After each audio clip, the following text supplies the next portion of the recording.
আসসালামু আলাইকুম রহমতুল্লাহি ওবারাকাতু।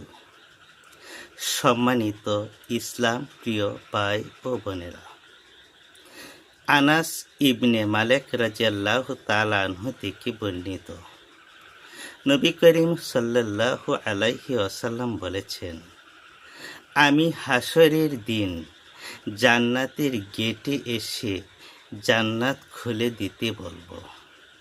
তখন জান্নাতের দারোয়ান প্রশ্ন করবে, আপনি কে? তখন বলবো, আমি মুহাম্মদ সাল্লাল্লাহু আলাইহি ওয়াসাল্লাম।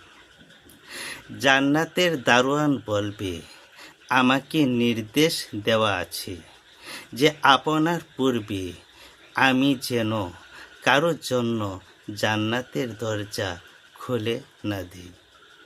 সুবহানাল্লাহ।